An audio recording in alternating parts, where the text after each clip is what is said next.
कक्षा 8 एक्सरसाइज 1.1 का 7वां सवाल और 7वां सवाल है निम्नलिखित में से कौन से पाइथागोरियन त्रिक है। अब सबसे पहले आप पाइथागोरियन त्रिक को समझ लीजिए कि पाइथागोरियन त्रिक है क्या। देखो आपने त्रिभुज पढ़ा होगा,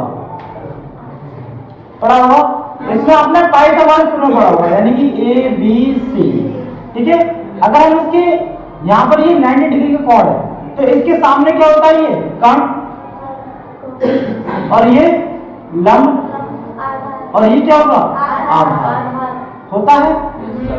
अगर हमें ये वाली चीज दी हुई है, जैसे मान के चलिए ये 6 है और ये 5 है, तो हमें कर्ण ज्ञात करना होगा। तो इसे कैसे निकालते हैं, देखो ए सी का स्क्वायर बराबर ए बी का होल स्क्वायर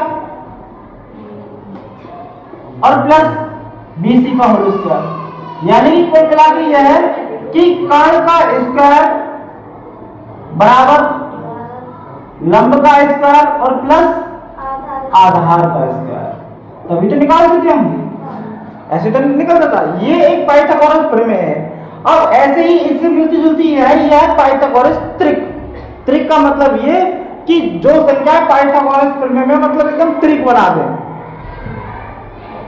अब आप देखिए 3, 4 और 5, तो ये आपने देखा होगा कि ये एक प्रकार का त्रिक है।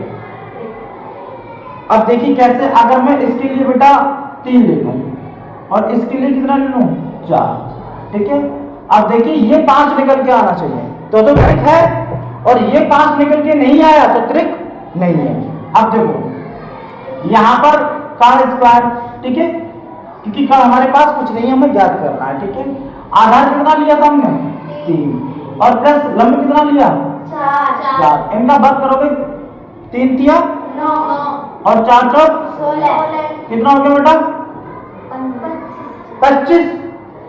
अब यहाँ पर कर्ण स्क्वायर क्या है, कर्ण स्क्वायर बराबर 25, और मैंने ये कहा था आपसे जब स्क्वायर पक्षांतर में जाता है तो क्या हो जाता है वर्गमूल। तो कर्ण बराबर क्या हो जाएगा बेटा √25, और ये किसका वर्ग होता है 5 का। अब देखो 5 निकल के आई नहीं आई, तो ये क्या है, एक प्रकार का त्रिक है, यानी कि ये 3, 4, 5 क्या है त्रिक है, ठीक है। तो आप इसे लिख देंगे 3, 4, 5 त्रिक है, ठीक है। देखो दूसरा सवाल है हमारा 6, 7 और 8। अब हमने क्या करा, सबसे पहले एक त्रिभुज बनाया, समकोण त्रिभुज, क्योंकि हम पाइथागोरस प्रमेय से पता कर सकते हैं कि ये त्रिक है या नहीं है। हमने एक त्रिभुज बनाया और समकोण त्रिभुज बनाया ए बी सी।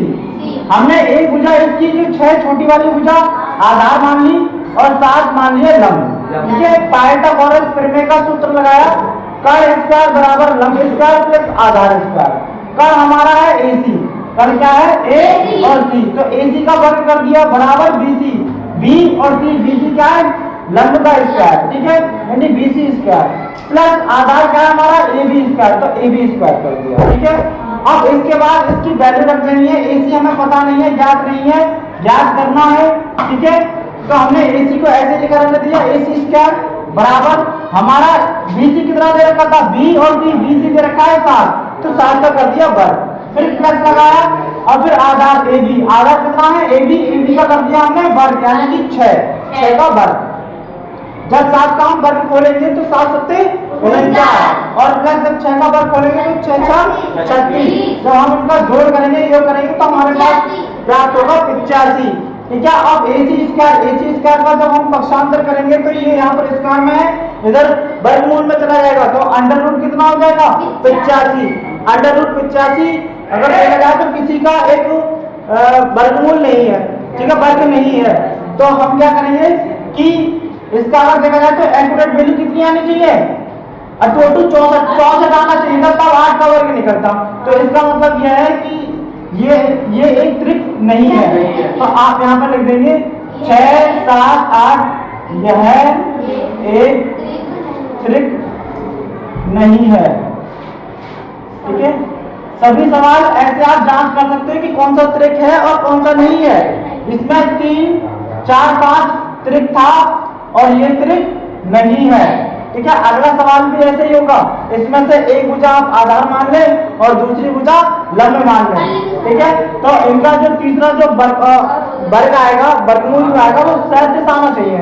ठीक है, तो अगर आ रहा है 33 तो सही है, तो त्रिक है, अगर नहीं आ रहा है तो नहीं है, ऐसे ही इसमें होगा। ठीक है, अब फिर आगे का सवाल कर पाते हैं।